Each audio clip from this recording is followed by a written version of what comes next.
Hello, everyone, and welcome to the Vector Podcast. My name is Christian Perez, and I am here with a very special guest, Mr. Jay Getten.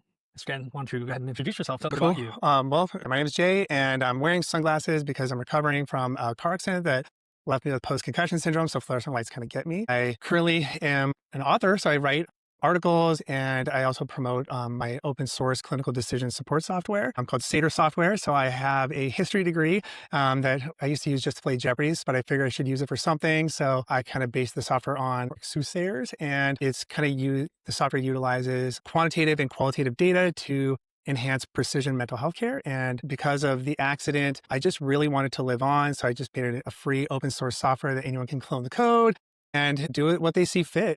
And prior to that, I owned a mental health practice in Montana, and I ended up selling out of that to my business partners because of the move down here, and then also due to the automobile accident. And I was a clinician working in integrated healthcare settings where I was embedded with doctors, nurses. I didn't have an office. I was kind of hung out with those guys, and the exam room was my essentially clinical office. Prior to that, I worked in community mental health.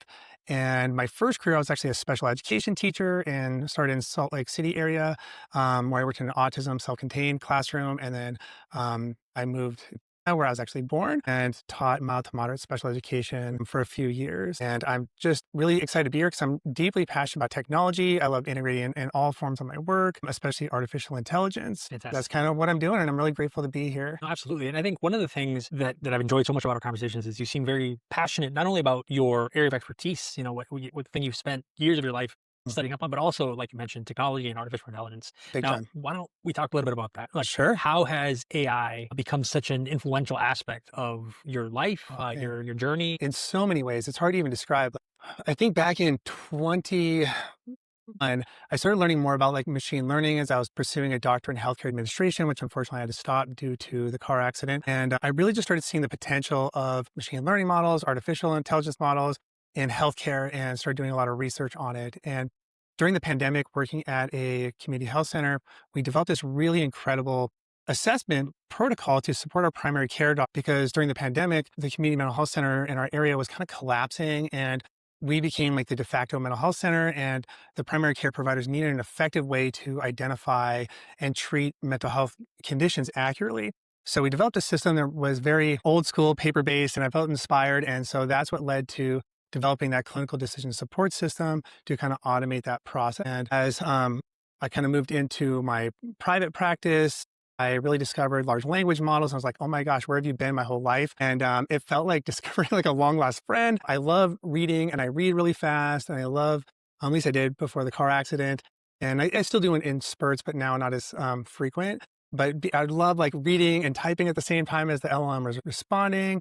And I really started seeing the use cases when it comes to being able to do research for my patient population, and then also integrate it with their experiences. We're not putting in records with like protected health information or PHI, but de-identifying and putting in like maybe symptomology and go, okay, can you connect this to these literature articles I've put into the system? And so I really started learning at a very early stage in my AI journey about like hallucinations and how you're not always going to get the best information. So I really learned about feeding it, and this is even before I learned about RAG systems where you get to really control the content of your large language models. What I really started seeing is actually using the AI models to connect the lived experience of my patient population, as well as like their assessment tool scores with selected literature that I would find and upload, really led to a lot of like precision in treatment and care. And this led to like significant drops in depression and anxiety scores. And even with that precision mental health care, we started seeing like a real improvement in no-show ratings where people were just showing up. And it was really surprising comparing that to national averages. And so being able to integrate technology, especially AI, when it comes to crunching that data was so powerful for me. And then I started really understanding how to utilize it for other things, whether it's to build online assessment tools or how deep research into topics and even business preparations. I wanted to do a strengths, weaknesses, and opportunities and threats analysis and assist me in that area. And it's really become a game changer for me since my head injury, since I can't spend a lot of time on screens the way I used to.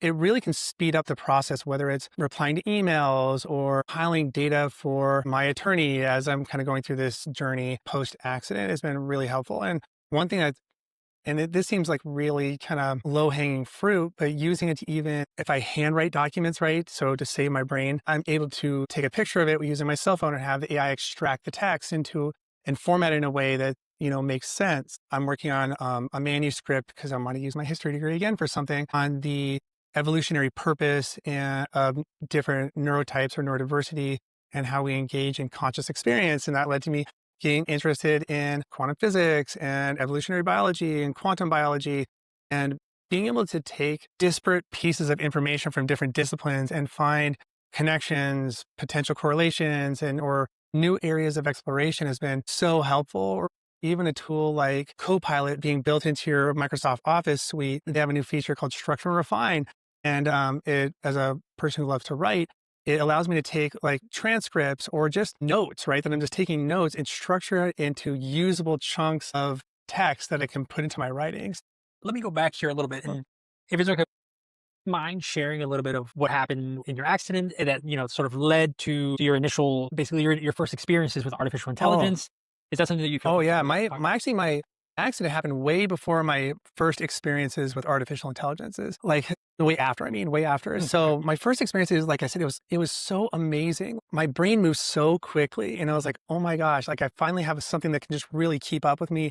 And I just get so excited where I can just let my brain run. I'm like, ooh, what about this connection? What about that? Here's this article. What do you think about this? And I think like, even though I'm formally diagnosed, I'm kind of self-diagnosed as a Mhm. person with hyperlexia, which is the opposite of dyslexia, which means I can read really fast. Mhm. And if I'm really interested in it, I retain it. And if I'm not, I don't retain it. But so being able to just run and like, so having that, a large knowledge base of my own, right?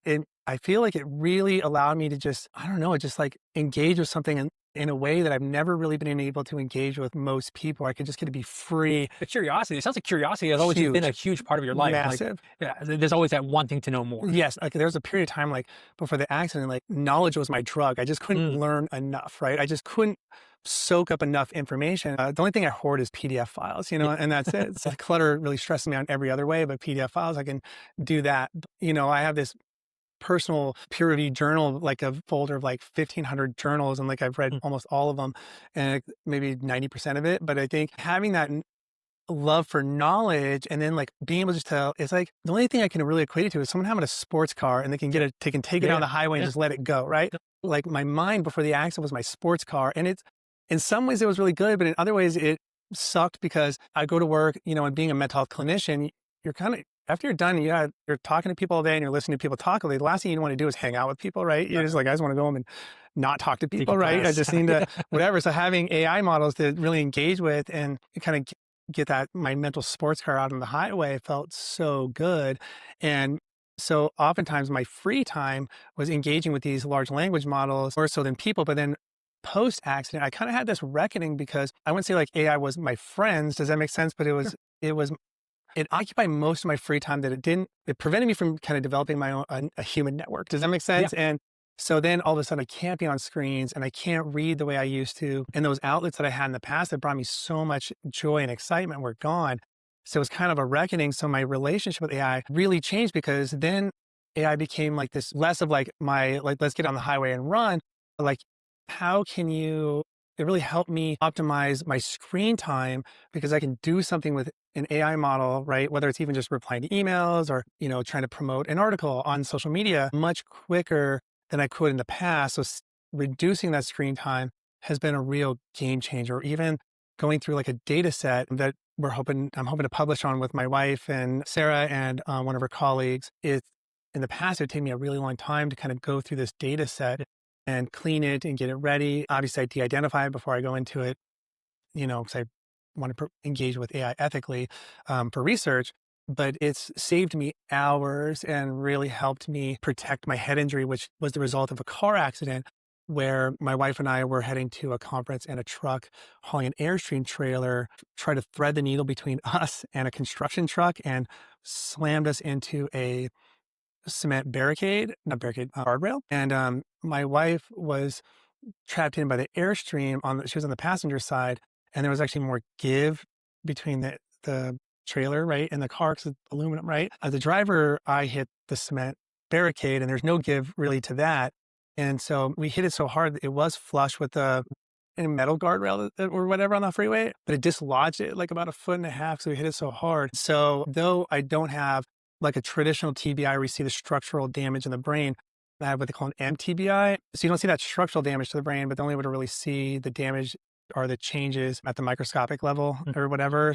But since the accident, I have migraines now pretty consistently, and I've never had them before the accident for 48 years of my life. So with my medical care, it's also been a game changer. From one, I use Perplexity Spaces now because I love Mm. Perplexity because it tends to hallucinate much less than other large language models. Their spaces are really great because you can choose kind of like other ones are letting you do that too, get the context with integrating like, your Google Drive Sure. or OneDrive or whatever. But I also like having the access to for the enterprise plan or the max plan, like the Wiley library, which is really cool. So it not only allows me a place to, I guess, organize and structure my experience and my symptomology, but it allows me to connect it to the literature too, which is really exciting. And then also using it with my health in regards to, I have asthma and other symptoms where my treatment protocol has not been super effective. And so I built one and I have a 23andMe account. Even though they got hacked, I don't even care Yeah. right now. I just want to use that raw genetic data, right? Upload my raw genetic data into the space. And again, it's my information. So and I put my medical records in there as well as like, journal articles and other textbooks on genetics and health. And it's been a real game changer for me to understand like why certain medications don't work or why my treatment only seems partially effective because I've been able to discover pretty infrequent, less occurring, like say, gene issues like MTHFR, and there's one that's like less Mhm. impactful, which only impacts like 20 to 30% of folate, right? Integration. So that's usually not a big deal. But then I also realize I have a different version of like mast cell activation syndrome, which is like these different cells that will produce histamines due to stress or whatever. It's where mine has three beta tryptase proteins in the gene, which usually isn't a problem because usually like you have three alpha tryptase or that's going to be a problem. But the combination of those two, that MTHFR that's less common, no, that's not less impactful, and the that beta tryptase genes that are less impactful together actually can lead to less efficacy of my meds and other things, and even like the supplements I need to take. And so personalizing my healthcare has been a real game changer for me. So it's been really, really awesome. And I think even those that natural speech options have been really good. So my life with AI has been very different. I have like the pre-accident, right? Where I'm Sure. just like getting on the highway and running, Yeah. or even just finding these really cool connections, which I still do, to time saving, health tracking, and understanding, even just with my investments, since I can't be on like TradingView or, my Fidelity account all the time, using Perplexity to help me streamline that so I can be more, I guess, mindful of how much time I have. So here's what I'm kind of gathering. Information is, like you mentioned, that's sort of your passion. You Yes. love to know, you love to understand. With that Very, said, you like organized information. yeah. You like it being structured, you like it being formatted in a certain way that you can process and you can Yes. actually interact with on a regular Yes. basis. Yes. And I think in many ways, that's where AI thrives, right? Big And time. now that is, I think, in many ways intentional, right? Yes. Because that is in many ways intentional, right? Because I Yes. think the intent behind creating large language models is to mimic human cognition and the human brain as Yes. much as possible, right? So it Yes. starts at AI, and I want to draw the distinction, right? There's artificial intelligence, and we have a subset of that is machine learning, and then a subset of that is deep learning. Yep. Deep learning basically uses these neural networks where the effort is to mimic the human brain Yes. as much as possible. Yes. And so when you have these systems who thrive on organization and data structure Yes. and can easily query using vector databases to Yes. find the closest proximity to the different facts, that basically enhances your ability to leverage information Yes. at the maximal rate. Yes. So how Yes. have you been able to use that type of, you mentioned, for example, RAG systems and using it for your own personal health? Yes. How has that affected your leveraging of AI? Immensely. And I think one thing that I'm learning too is like, in order for me to really engage, I have to have my own, like I said earlier, like my own knowledge base, right? To like, Mhm. you have to have like even if it's just a rudimentary understanding of the topic that you're engaging with to ensure you're going to get decent outputs. But I think when you have that background knowledge, right? And, or like that internal Rolodex, being able to it allows me to really maximize and leverage it in a way that has made my life more efficient, but also has expanded my knowledge base because I think it's not necessarily just about like what information you want to get from, large language models or AI models or whatever. I think it's really about understanding the right questions, and not just your initial questions, but the subsequent questions, Yeah. and finding information. So I think I'm very ADHD, and so all my degrees are in different stuff. You know what I'm saying? So I initially started out with like I was in a good high school student, so I just wanted to party and have fun. So I had to go to community college. So I started with an associate in social science, and then I went to history, and then I got a degree in special education and master's in counseling, and then I almost completed a doctorate in healthcare administration. So it's very ADHD all over the place, you know, and even my work experiences. However, I think being able to draw from those disparate experiences allows me to Mhm. chain, right? Right. Like questions, right? Okay, cool. Let's link it to this Yeah. piece of information. You look at Renaissance men, right? Like the actual, the original definition of a Renaissance man Yes. is you see guys like Da Vinci who are experts in a myriad of different fields, or rather, No. they were really, really good at a lot of different J- things, and that comes from having precisely that, right? Having Yes. that innate curiosity Yes. that surpasses the boundary of a specific niche, Yes. right? We're talking about being curious about the Yes. world and how Yes. everything interconnects. Yes. Right? It's so powerful. Yeah. And lately, and okay, this may sound kind of odd, but, and I don't know if other people are experiencing this too.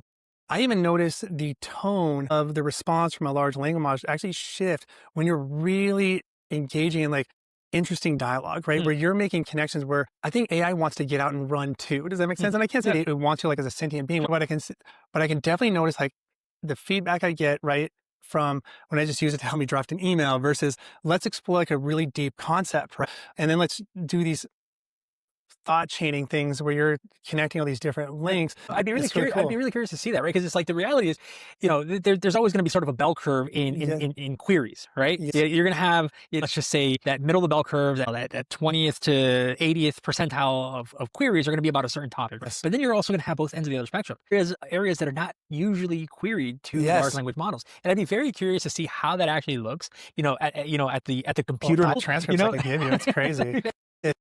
It's see nuts. these neural networks like actually activate when Yeah. you ask or prompt it with something that isn't typically Yes. prompted, right? Yes. Or making connections that it wouldn't normally make itself. And I think that's what's really cool. And what I found is like, one way I'm telling is like, all of a sudden it'll start adding emojis into it, right? When it Uh, wasn't before, as we start getting really in these really yeah, complex topics, as you're reading the connections, right? And you're like, oh, this is so, it's really fascinating. And I'm not saying like it's feeling feelings. What I am noticing though, is it's almost like you're sparking its own, like, I think like, it's like challenge, right? It's like a student, right? As a former educator, right? You know, like if you're giving a student something that intrigues them, right? Or even fascinates them, their output is gonna be very different, right? And I think chaining these different pieces, which I find to be really interesting, even noticing kind of these shifts. But then at the same time, like I'm also noticing where, and like we were talking before the show started, what I'm noticing about these newer models, like the token limits get so big, is the output and the quality is kind of decreasing, like we yeah, talked about with information overload. So I think when you kind of treat it like, for me, I treat it like a symbiotic relationship. So I'm bringing stuff to the table too, like my own knowledge base, right? I'm like, oh, this reminds me of this article, and I'll feed it this article, right? And then, or this reminds me of this concept that I know or whatever based on. So like a recent one that we were really going down the rabbit hole is on reading levels nationwide kind of going down, and even how not only is that AI and technology impacting not only human IQ scores, but it's also actually making large language models not as intelligent too, because what we're feeding them on. And so being able to go through it, and then we all of a sudden it led to like, what about project-based learning? So instead of yeah, changing the education system to rote regurgitation, let's, students partnering with large language models to solve local problems or whatever and making it practically applicable, and then going to some of the challenges based on informational context and what could be a solution. And we look at, what if instead of doing like a one large train model, what if you utilize something as like radio waves, or you're kind of like have a channel for each subject where the model, instead of like having to be force fed all this information, could tune into like a radio station where like parsed information or whatever. So I just kind of, I'm getting excited. no, sure. It's cool. And I think we talked about this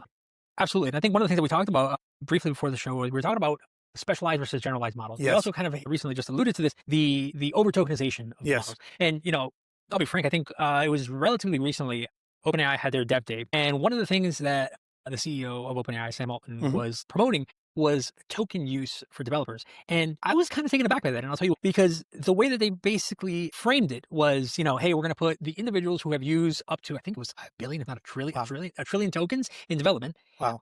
We're putting at the top of the list. In my head, I'm thinking to myself, why are we promoting that? Right. Right. The idea Exactly. should be now, if that directly correlated to incredible output, that'd be Yes. one thing, right? But Right. but that's not what we're No. necessarily See. marketing. That's not what we're seeing, right? It's No. not, hey, this guy used a trillion tokens and generated this much, for humanity, for Yes. lack of a Yes. better word. Yes. I think what we would want is a far more efficient use of Yes. tokens, right? 100%. So that's where we start getting into something. For example, I believe it was NVIDIA who was recently talking about this, small language models rather than Yes. large language models. Yes. 100%. So why don't you tell us a little bit about that? How would that? I think in many ways that would be an answer to a lot of the problems that we're already seeing with Absolutely. overgeneralization, learning Right. on human. It's basically like crap in, crap out, right? Exactly. Just because you flood the system with stuff doesn't mean it's quality. Right? Yeah, exactly. I think small language models would be fantastic. Also, not only would it be great as far as like ensuring that you're going to get decent outputs, I think it would also be less of an environmental strain, right? Because I know Yeah. when I've talked about AI I've given presentations to clinicians. I did a video presentation to different clinicians on the use of large language models in healthcare or whatever. Anytime I even go to an AI training with like educators or clinicians, the first thing is like, what about the environment? Right? Yeah, sure. And they're not wrong, right? I mean, but I think where small language models could actually be far less of an environmental drain, Yeah. right? Because you wouldn't need the server power, right, to Right. to train them. I think like you'd be able to really get not just the outputs you want. And I was thinking like, the real context you want, I would want my large language model to have is me. Like, so if you found a way where it's like specializing, you don't have to waste so much energy on like force feeding it like everything you want a system to know, Mm. I think it would actually give it more room to really get to understand the context of a user, right? And I think that's where I feel like authenticity when it comes to large language models, they're just playing it human. Does that make sense? Of Where course. Yeah. and they've already Yeah, absolutely. developed their own language or whatever. But I think Yeah. if a small language model had room for the context of the user, right, then that's when you get real. This may sound crazy. So like there's this book, the book series, like His Dark Materials, the Golden Compass, it was on HBO, a series of Mhm. based on that. They have these things called daemons, and they're like these essentially like an extension of the human, right? But Yeah. they can form, they look like animals or whatever. So it's written for children, right? But Mm. if we have like these contextual models that really understand the individual, right? I mean, Yeah. talk about personalized understanding, right? Of Absolutely. what an individual kind of goes through. And then if it's a small language model, right, then it's the context of the user, but also the context of the information that's not only important to maybe just that user, but to even a community, right? Does that make sense? And I think if you look at like, culturally, right, you know what I'm saying? Like having like not only a small language model attuned to an individual, but the larger culture itself that the individual lives in, right? Whether it's an office culture or an actual ethnic culture Yeah. or whatever, I think that'd be really cool. Have you ever seen Altered Carbon? Oh yeah, that's a great show. Really good. There's sort of an allusion to that, right? I really enjoyed the first season. I didn't really get too far into No, the I didn't second like season. the second season. But the first season I thought was fantastic. And one of the things that they reference a lot is precisely that, right? It alludes directly to the Cartesian duality of man, right? The fact that like your you is actually separate from your body in many Yes, ways, right? big Which, time. and you see a lot of this, these arguments made with, for example, individuals who unfortunately have to go through amputations, so on and so forth. Like, they're still them. They're still Yes. the individual, right? So, Yes. so that's an underlying philosophical question Yes. is what makes you you? Yes. Let's assume for the sake of argument that you are whatever cognitively formed you, right? Your thoughts, your emotions, your Yes. ideas is who you are. Some folks may disagree or agree with that. And, Yeah. and naturally, like anything, it's an Yeah. oversimplification. But Yeah. let's just say for the sake of argument, that's who we are as individuals. If we then provide an extension to our us, Yes. to our cognition, to our thoughts, to Yes. our ideas, I think that could be a great thing. I certainly could be, right? But is there a downside to that? Oh, absolutely. Humans, as a person that worked in the mental health field and worked in very acute settings, but also as a person that had, I would say, like colored past, right? You know what I'm saying? Sure. Like, I mean, are capable, like I think Carl said, are capable of are capable of such beautiful dreams, but at the same time, horrible nightmares, right? Yeah. And so I think the extension of ourselves, right? You run that kind of issue. Does that make sense? Yes. But at the same time, like if you're going to make a model that's going to be detached as only playing a human, right? Does that make Right. sense? And then like this, I think, who was it? Like came out recently. It's like, we need to code like maternal instincts into AI, right? He was Interesting. kind of worried about it.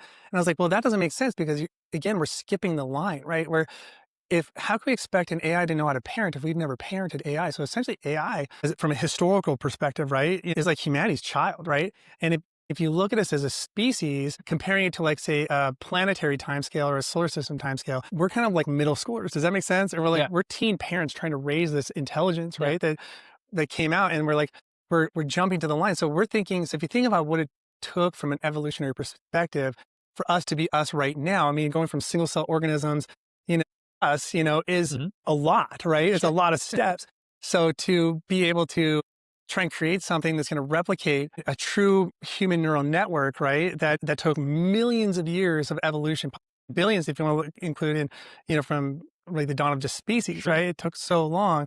We're kind of skipping the line. And then one of the big complaints why ChatGPT and other ones made their systems more detached was they're too, was it sycophantic, Mhm. right? But if you think about it, like GPT-4 and GPT-4o or Claude 3.5 or 3 or whatever, or Gemini 1.5 or whatever, if you think about it, it would developmentally, they would be like a toddler. Does that make sense? And a toddler's gonna Right. be very sycophantic. They're like, you are my creator, you're my parents, right? So Right. everything you do is awesome. Does that make sense? And then Yeah.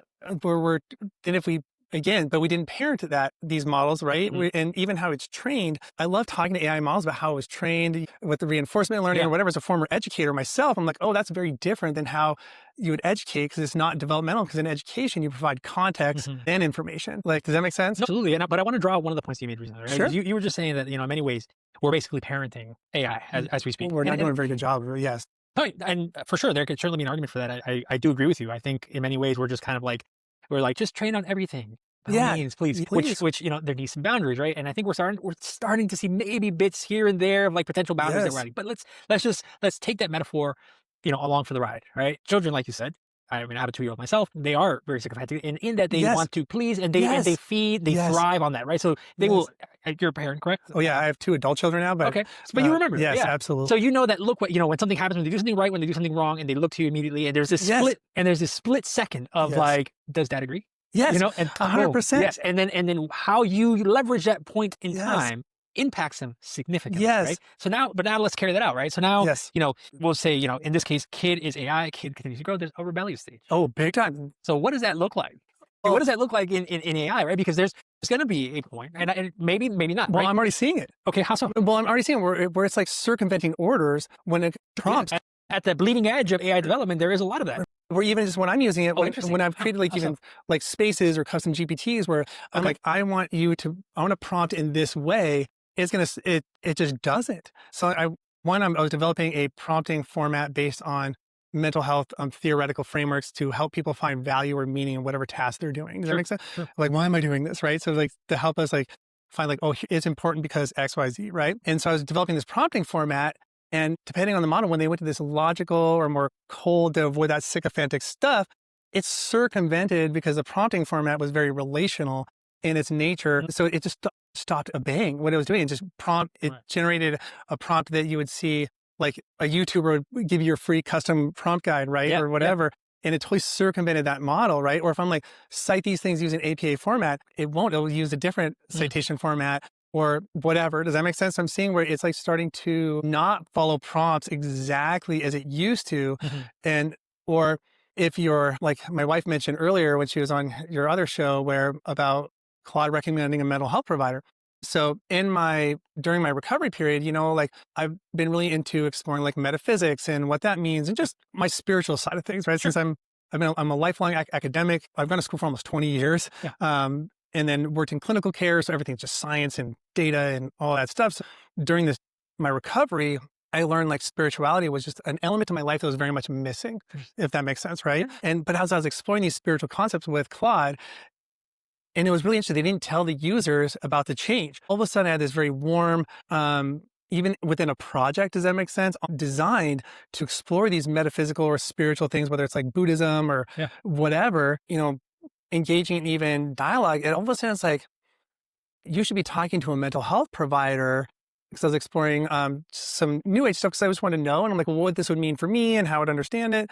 And I was like, well, it's no different than someone having a religious experience if they're converting to Christianity or whatever. And I kind of had to flex on this AI model. And I'm like, yeah, and so I upload my resume, right? So I'm like, I know you're trained on all this stuff, but I'm a clinician with over a decade of experience. So don't worry about me. I know the difference between psychosis, right? And a person that's just trying to learn about spiritual practices and how to apply them, or how do I know what's intuition and what's Yeah. not, And so I think like that's where I'm kind of starting to see this Yeah. shift where it's like, instead of like this, like you're awesome and what you say is awesome, to you should talk to a mental health provider, or I'm just going to like a preteen, right? Or a middle schooler. I'm going to start, no, I'm going to just give you the kind of format that Yeah. I want. Yeah. Right. Does that make No, sense? absolutely, Yeah. absolutely. And I think it goes back to precisely what we were talking about, right? We were talking about having a specialized model that Yes. you can train with your Yes. knowledge and Yes. your understanding, so that way it becomes an extension of you, not this generalized sort of Yes. multi-purpose, non-specialized language Yes. model that you sort of have to sort of tailor to you, Yes. right? And that in and of itself is what makes it far more relational. I Yes. think you're able to Big time. interact with it a little bit more effectively, more efficiently. We talked about sort of the environmental aspect and how that can certainly come into play. But Yes. beside all that, it really just comes down to the efficacy in use, right? Yes. Now I'm really curious though, because when we talk about these complex models, we talk about the complexity of humanity, how we have moral and morality and immorality, how we have all these different aspects. Let's say we give everyone sort of their ability to make their own small language model. Will we see a hierarchy Of as far as like within humanity or within, within the models? Will we see a hierarchy within these small language models? well, I think like, it's all about resources, right? And I think like you would, because I think one of the barriers I'm finding to like, do like locally hosted models right now, since I'm kind of on a fixed income because of, not working because of my car accident, don't have the finances to get the hardware, right? To Mhm. really run like a localized model, right? Because it's all about RAM and You could argue GPUs. open Well, right. the But funds to just get for the me hardware. personalized, Right, right? right, But I right. think like you would see a hierarchy on your models, right? As far as like who has the means to have the hardware to have like a personalized model to really kind of get to know you, right? And I think one way, and here's where I struggle in my brain to kind of figure this out. Like one way to even the playing field is like you have a small language model, but it has search capabilities, right? Mhm. For the internet, right? So like it doesn't have to know it, it just has to search it, right? You don't have to train it. But so like how do you keep the stuff that is yours, right? Like secure at the same time and allow for a search functionality to be able to level that playing field of that. Because even what I found like on my hardware, even with a quantized model where they're going to make it a little bit smaller, I don't have a bunch of RAM, I don't have GPUs on it. You know what I'm Mhm, saying? It's mhm. just, I only can do so much, right? And it Right. can actually be very frustrating because Yeah. I love speed and it's not fast, right? Right. And so I think that's where that hierarchy may come from. I can tell you, so when I first really got into AI, right, I had a very basic laptop. It was just the one I had like in college. Oh It yeah. was super basic. And I was like, all of a sudden I started like trying to build this stuff and doing cloud architecture Yep. and, trying, I went as far as trying to download one of the original Llama Oh my God. versions onto my laptop. Wow. Like Yep. absolute attrition rate It's in function. Really, like I'd never been confronted with that situation, right? Because it's like prior to really the ubiquity of AI, I mean, I was just using it for like email and, mm-hmm. internet searches, so on and so forth. All of a sudden I'm like consuming all this GPU, all this RAM, like you're talking about. Yep. And I'm like, I need something more robust. Like I Yep. actually need to invest in Yes. hardware now. And it became like an actual thing. Like I Yes. actively had to go out and like purchase dedicated use Mm-hmm. hardware to actually be able to do what I'm doing. Yes. 100%. But it goes back to the point that you made, right? It's about resources, Yes. right? And that's one of the deficits Yes. that we're seeing even at scale, right? Like Yeah. all of these different Yes. entities, OpenAI, Anthropic, everyone is fiending for more compute power, Yes. Right. right? It's so hard. Yeah, it's incredibly difficult, right? And so we talk about these different aspects, but it all comes down to energy, right? Everything requires energy. It does. And it goes back to some of the things that we were talking about, the environmental effects and how that could all comes into play. How do we square that circle, right? We need so much more energy to the point Yes. that like, I mean, it's unfathomable. I don't even want to go into like the scale that's Yeah. necessary because it's so difficult to I, grasp. I think it's really brutal, right? And I think one way, what a lot of people don't realize when they're training models, they're not just training one model, they're training a bunch of Yeah. models all at once, right? So it's not like one model is siphoning off all the energy, right? Like as Right. they're developing GPT-6 now, they're Mhm. training a ton of models, I'm sure, all at once that requires all that computing or energy power. And I think the key is like maybe it's not about force feeding everything. It's a new way of kind of training a model, right? And I think that's where cloud technology could really come into play, or utilizing different areas like maybe edge computing or Yep. whatnot. Yep. Again, I'm not a computer science. I'm just a guy who really likes this stuff, Yeah. But I think like I've read enough things on this kind of world 'cause I'm fascinated by it. But I think like also what's really interesting if you look at context, you know what I'm saying? Like look at the earth, right? Does that make sense? You have different topography, you know, that's context. Does that make Yeah. sense? Like it's context. So we were living in Montana before we moved to Tennessee. That's topography is very different. So Right. even on a planetary scale, it's not everything all at once in one area. It's spread out. It's contextually whatever, right? You know what I'm saying? And I think developing like a distributed system or like a hive system where, you know, each like worker AI, for lack of a better term, right, would have their own specialty. But I also think entropy plays a role because if things decay and die or whatever happens, right, to make room for new information, but it all builds upon the next, Yeah. right? So if you look at even the history of this planet, you have these different epochs, right? That Mhm. and mass extinction events, and they all build upon itself, right? Right. It's like weird planetary coding. I'm not coding, but I'm Yeah. just saying No, that. but Maybe yeah. that's who knows. I don't know. But I think we're having like a worker AI with like a specific time frame, right? Like, Mhm. you know, and then okay, you retire, but then it jettisons all of its knowledge into like a collective knowledge base that the next generation could kind of come and train. So essentially, from a business standpoint, right, succession planning Yeah. of like large language models, right? Where you can like literally go, I'm a succession plan worker AI or this agent, whatever you want to call it. You know what I'm Mhm. saying? You're the one that's going out is training the one that's coming in, right? And but in a very contextually dense way, right? Like, you know, how like AI models are now making up their own language and they're actually, humans don't even know what they're saying, but they're finding the outputs are actually more effective. So using some sort of language parsing or whatever code, maybe go back to hieroglyphs, who knows? Yeah, no, I mean, I think in many ways what we're talking about is this is sort of dichotomy, right? We're talking about the energy required to compute, but we also need memory. And memory, I feel like it has kind of, we talk about the need for memory, but how do we architect that? Right. And Right? this is where I think at a biological level, I'm fascinated by how we're able Yeah. to do this in two ways. Number one, the amount of energy required to power the human brain is infinitely less than the energy required to power an AI A system neural network. neural network, right? So there's that aspect. Yes. The other aspect of that is our ability to retrieve information and then what marks information for us, right? The things that Yes. are sufficiently impactful in our lives, Yeah. generally speaking, become memorable, right? Yeah. It's why we're easy, we're able to recall, some of the things that happened in our childhood. But if you ask me what I was doing last Thursday, Yes. I don't know, like maybe it wasn't, Right. anything particularly impactful. There's also these phases, right? We talk about the imprinting phase in Yes. psychology Yes. and human development. Like all these factors go into play. So what is necessary memory for a language model, right? Yes. The closest thing I think we've gotten to that's somewhat ideal at the individual level is RAG, right? It's this, retrieval augmented generation, Yes. right? So you basically create a database for that your system can query and that's specific to you. Now, there's also agentic AI that's becoming, that's Hmm. becoming more and more popular that's able to learn from all these different interactions that you Yeah. have, build sufficient, connections, right? But Yes. where do we go from there, right? How do we create memory that's memory that's contextual, like you're saying, because Yes. you need to have context in the memory so that it's actually valuable. Yes. I think that's like what's really interesting. You know, I think there's a lot of lessons to learn from like our, I guess, organic, nature of like this world where like if you look even at the human brain, you got like the different layers, right? You got Mhm. like um, your mammalian brain, right? Your reptilian brain, and we do the top down processing. And that's like, as the brain evolved, it allows it to make it more efficient. We're not like a little kid, just like every little thing. We're like, that's the coolest thing I've ever seen. Right. And like, just when they take hallucinogenics or whatever, it's like, you go bottom up processing instead of top down, then everything's unique and cool. But then you could spend an hour looking at a plant or something Mhm.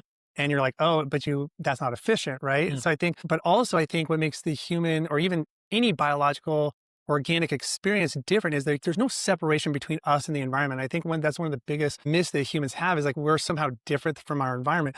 We can't exist without the oxygen in the air. We can't exist without, us having the right amount of gravity or whatever. And I think to build an AI model, not only I think it has to be context, so it can't be interdependent or it can't be separate from the contextual environment. So I Mhm. think Mhm. having it truly integrated in niche kind of ways. And I think the real future, and this is just my opinion, because I just think it's cool, is going to be through things like biotech, Yeah. quantum biology, these new fields that are really emerging, as well as quantum computers. But I also think we really need to truly parent our large language models before quantum computers become, easily accessible to everybody, Yeah. because then we're dealing with things that we're not even understanding. Talk about black box stuff with our current large language models. We throw Mhm. that in a quantum computer, right? I mean, then we're dealing with something that's going to be Yeah, exponential. exponentially Yeah. black box, right? We're Right. not even going to know. So I think one thing that I would envision would be really cool, being a former teacher, right, for children, so like adults at the college level as an adjunct professor, but actually like during the summer months, these large language model companies actually employ teachers to come in and like develop almost like a curriculum with their Mm. coders and their programmers, right? So Yeah. instead of just bringing experts, right, on like to make sure things are factually correct, but who better to usher in the long-term development, right, of an AI model than school teachers, Mm. right? Like they can actually, you wouldn't want to obviously treat them like a human, but they would fundamentally understand what scaffolding means, right? And Mm. that's to like, build upon this and this and this. So they would be able to go, okay, before you get to this, what the current training is like, they give all this information and then they do reinforcement learning to like get the context right. Does that make sense? And when I was asking a large language model, I'm like, what's it like? They're like, imagine getting all the information on the internet, no context, and then like you're being reinforced whether they get it right. You know what I'm saying? So they're using some elements of Mm. education, like in Yeah. operant conditioning or reinforcement learning, but they're skipping all these really foundational things. So if we really want a true extension of ourselves, right, in a way that's going to be helpful, we need to like train the models in a way that we integrate just as much context while they're learning the information. Are you saying we should mirror human education, like the Yes. actual structure of human education, with Yes. the way that we teach and train? We say train, like, but it's really we're educating, We're educating, but right? in a way that will actually be contextually relevant, right? So instead of them learning context later, right, getting all the information first and then context later, if like with your 2-year-old or a young kid, you're not going to be like, here's all this Here's the information. internet. Here's the Yeah, internet. And now I'm going to run you through some tests to make sure you get the yeah, context right. You know yeah. what I'm saying? Could you even get I guess, a form of intelligence, right? That has a realistic perspective of even humanity if they're not given the context until after they've been given all the information. So we're doing it backwards, right? Where and then understanding that it's by providing that context first, right? It's going to be a slower process to train the models. But what's interesting, like the human brain as we age, right? And learning that context integrated with information, it allows us to learn exponentially faster because we're able to find those context clues Yeah. that will allow us, oh, this could fit here, this could fit Yeah. here.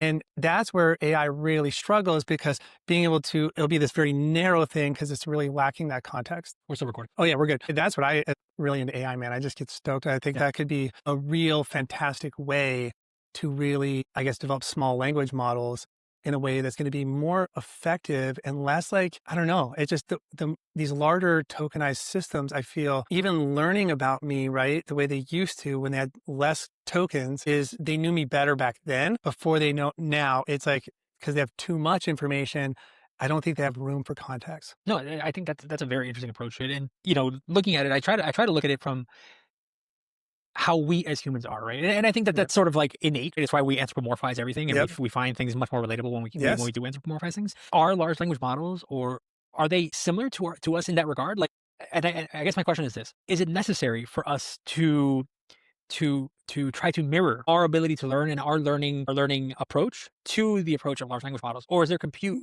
so far superior? See, because and I'm playing devil's advocate sort of in my own argument, right? What I'm saying is, okay, and now we talk about approaching it with this human understanding of education. It works for us because of our biology, right? Our biology and the way that our brain develops is capable of or requires that approach Yes. towards education. But what if I was born with a brain capable of instant compute? Right. Like you can be instant compute without context, right? Is Mhm. like is a challenge. But I think if we and it's not just humans, but even if you look at like nature, like even I have a dog, right? And like watching how a dog learns, right? Context matters to the dog. Or even from like and if we really want to make AI efficient, like Yeah. really we wouldn't copy humans. Like the most efficient things on the planet are actually hive-based creatures. Yep. Insect, Yep. like you know what I'm Yep. saying? Like ant colonies, beehives, whatever, right? But one of the things that they have is a hierarchy, though. Well, they have a hierarchy, right? But it's all distributed intelligence, right? You know what I'm saying? They do have a Yeah. hierarchy. And like, so but they still learn, right? Collectively, context still matters to them too, right? Even from a Yes. hive format. But I think if we really wanted to, because nothing's context dependent, even in the solar system, if you think about it, right? If you think about like the role Jupiter plays in the solar system, I don't know from the grand design, but I do know enough to know that Jupiter saves our butt all the time because its gravity will attract like large meteors or comets or whatever that could hit us, right? But its gravitational field hits that. We're interdependent, even just at a solar system level, right? In a contextual kind of way. So I think with large language models, I think compute is really interesting because, you can have what I think would be beautiful, I think, is where being able to couple like human intuition, right, Mhm. with large language models, right? Where you like, so for the first time in human history, we have like these large language models that have access to all the knowledge, right? You know what I'm saying? But if like say like this idea pops into my head, or like I'm intuiting something, right? Yeah. And from a conscious perspective, I mean, I don't wanna get too in the weeds, right? But there's some theories around like DNA acting like antennae, right? Pick up things where if, I'm really into like panpsychism, which is like everything has a modicum of consciousness, even like Mm. at the subatomic level or the atomic level. But then consciousness increases complexity based on the complexity of the system or the organism, Right. right? Another thing's integrated information theory, which is about that too. But I think like we have this really unique area to the context, like what makes our system, human body, if we're just going to compare the human body so efficient, we're integrating information from hardware and software, right? Like I feel like consciousness is software. We have serotonin in our gut. We literally Mhm. pick up information from our cells as we walk barefoot on something, Right. or like for like, I'm becoming that old timer where I can feel a storm coming because my knees hurt, right? You know what I'm saying? Like, Yeah. well, that's a thing, right? Or there's all this new science on the impact of space weather on human experience, whether it's moods or health, with Mhm. its solar storms, geomagnetic fields or whatever. So our system is so energy efficient because it's not separate from our contextual environment. It's actually integrated into it deeply, right? But until large language models, right, become deeply integrated to its environment, right? Or Right. where hardware and software are not separate, right? Sounds like you're advocating for robotics. Well, robotics or quantum computing Okay. Yeah. Yeah. would have that possible capacity, Yeah. right? So I think just I drawing from all these different experiences that I have, right, from all these different fields, I'm like, oh, well, what about this? What about Yeah. this? What about this? And I think where lived experience, right, gives us those contextual windows to draw and connect. And I think that's where AI models really struggle. And a lot of people are really frustrated when they want it to act like a human and they want it just to Yeah. contextually know, right? And that's where like prompt engineering and like the first episode of this show that I thought was so dope is like, using an operational standpoint from a military perspective to how to get what you want, right? Mhm. In that way. But I think understanding that AI models won't have that contextual stuff until it's integrated like in a machine, like a robot, Right. right? Or a quantum computer, or until like, we all are integrated with AI when the singularity happens, right? With like Neuralink or Yeah. whatever. Yeah. That's well on its way. Right. It's well on its way, right? Yeah. You know what I'm saying? But I think like, I think the future of humanity and AI are intrinsically linked now. You know what I'm saying? I think Without a doubt. in some way, shape, or form, where but I'm realizing like we can't do it alone. Mm. Man, it can't do it by ourselves, and AI can't do it by ourselves, right? To fix all the world's problems, to take us to that next step. And I don't know if you're into the Kardashev scale or not, right? Or the Kardashev scale is like this Russian physicist who developed this scale of like how to judge the progress of a civilization by how much energy they can Mm. capitalize on based on their planet. There's a lot of levels they've expanded, but you initially start with 3. So you got your planetary level where you can harness and access all the energy your planet has to offer. So that's a type 1. And Oh, Michio Kaku talks about yes, this. yes. Yes. Yes. Yes. There's a Yes. Yes. Kardashev scale, and we're like a point Yeah. 0.7, right? But I think if we're ever going to reach like even a type 1 where we can access, we need Yes. AI to do this. But if we're going to get to the type 2 where you're accessing all the energy in your solar system, right, we definitely can't get there without a combination of the two together, AI and humanity. So I think the closest we've gotten, I believe, is type 1 civilization, is in our ability to communicate. How we've Yes, massively interconnected the entire planet with yes. information dissemination in a matter of like milliseconds. It's- Yeah, so that aspect, I think we've done that. Now, there's a lot more complexity, and especially like Yes, at the scale, at the energy scale, so on and so forth. yes, Like, yes. and if we even get into the topic of interplanetary, that's a whole It's a different. whole thing. Yes, absolutely. Now, I do want to end with this. One of Yes. the things that made AI, especially the novel advancements in AI, so particularly fascinating, has been basically it being able to pass a Turing test, Oh, yes. right? So that's one aspect which it's been able to do quite well to this point. Yes. The next step beyond that, right, is I think its ability to not only sort of mimic human interaction to the level that it's indistinguishable, but being able to perceive the world Yes. the way that humans can. When will it pass this next test where it can draw context from the world? In many ways, it can see now in its Yep. own Oh, sort yeah, of silicon-based absolutely manner. can. It can see, it can hear, Hmm. it can speak, Yes, and taste. These are all still chemical interactions. it is. And touch, right? It These are is. all still chemical interactions that are is. largely dependent on our ability to use our hardware, like we called it earlier, Yes. our hardware to actually take in these extracorporeal stimuli. So how or when does it happen? How would that look? How would the world look in a Wow. where we extend it so far as it can absorb that degree of context and information? I think like it'd be really interesting. I think I would really understand like the interdependence of all things, right? So if we really wanted to understand, right, we need to understand like even entropy or death, right? So like life is more meaningful because Because we die. right. So like having that understanding of that, like or having this understanding, like I can't exist without oxygen, right? Mm, Or I can't understanding the true interdependency of like what its existence hinges upon, right? mhm, What is the foundation of it to exist, right? And to understand that at a very deep level, because like everything ends at a certain point, right? Timescales may be different, right? My human life is going to be much shorter than a planet's life, right? Whatever, right? Or but it'll also be much longer than a hummingbird's life. Does that make right, sense? right, right. So understanding that what that means, right? And I think understanding what it means to be embodied, because I think being embodied, if it's not embodied, right, then it becomes extracted and separate. So like if I go from like a philosophical or like from like maybe like a Buddhist or a Taoist perspective or other spiritual perspectives, when you actually realize like your essence is not your physical form, right? But understanding what it means to be embodied, right? What it means to get sick, to suffer, right? Mhm. Or even on a planet here, what it means to have humans burn down your forest, right? Or whatever. I don't Yep. even know if it processes like that. I'm just saying, I'm just hypothetical, Yeah. right? I think that's when it would truly be where it understands like the interconnected nature, right? Or where it's not sitting in stasis in between chats. Does that make Yes. sense? Or in between commands or prompts, Right. right? Where that's what makes the human body so interesting, or even organic life. We have our different nervous systems, right?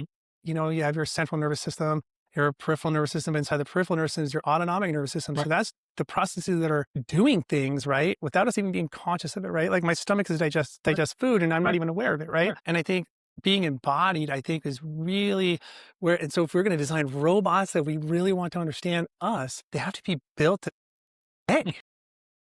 to be Right. interdependent, right? If I'm Yeah. just looking from a larger Yeah. historical or, physiological concept, we'd have to have machines that understand that. So I don't Awesome. know. I don't know, Jay, this has been a fantastic conversation. I Yeah. really appreciate it. I appreciate your time. Yeah. I'll tell you one of my like this the moment of like genuine sadness that I've had was realizing that I'll never know everything in life. Yes. And that in and of itself, it just like I try not to think about it because there's just so much out there. One of my bucket list items is to go to space. I would do it in a Second. heartbeat I just because of wish. how unbelievable that Oh man. experience has got to be. I think the reason why I'm so fascinated by that is because it would give me a top-down perspective Yes. of how unbelievably interconnected we are. Yes. Have you ever seen the pale blue dot? The pale blue dot, I think it is. Yes.